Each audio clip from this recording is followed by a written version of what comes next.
If you sit home right now and you believe that fentanyl and heroin and cocaine are coming through our border at Texas without help from the American government, you believe the magic bullet theory probably. You believe Building 7 went down because of debris and heat. The conservative movement, I've said it before, I'll say it again. Conservatism and liberalism are two forms of liberalism.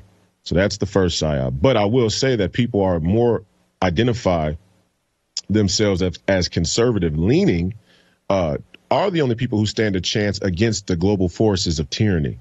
And that's a nuance that we must acknowledge and understand, because at least they were willing to say, hey, you should take the vaccine and we'll even demand it, but we're not willing to lock you in your homes if you don't. That was the progressive liberals. And that's as dangerous as you could possibly imagine. But let's talk about borders for a second on a fundamental level.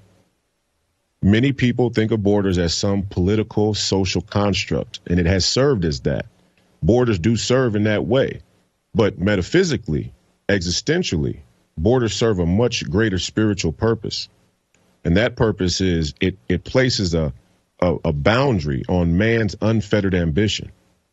And ambition unfettered in men usually devolves into sin. And so, it devolves into idolatry, it devolves into ego, it devolves into vanity, it devolves into a bunch of things, but at root, it is sin. And so there is a real function for borders. The problem is, and even in the border argument or the fight against globalism, that the conservatives have cucked for a much broader form of border intrusion. This is the truth. I mean, Republicans for a long time have liked low-cost labor. They say that they don't want drugs flooding in from our border, but let's be honest, the military-industrial complex runs the drug business, and that's a business model that's come from the crown, right? So when we say America's on the decline, it's really the decline. It's really not. The crown's on the decline, and they'll do anything in their power to stop that decline and hold that power, even if it means killing every last one of you at home and making sure that they have some a post-apocalyptic fallout shelter or bomb shelter. And they are making those. They do have those. You can look that up. That's not me saying it. That's them. So the borders actually create a proper boundary on man's unfettered ambition. And like I said, the conservative movement, we are in the low-cost labor business. That's slavery. We are in the drug business.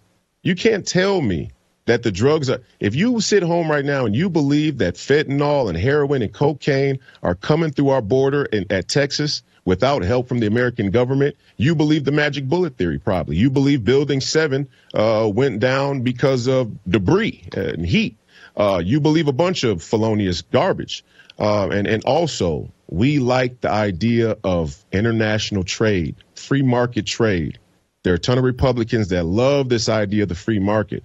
Well, it needs constraints, and it needs moral constraints. And when you don't have that, you get a complete buy-in to a China-dominated economy.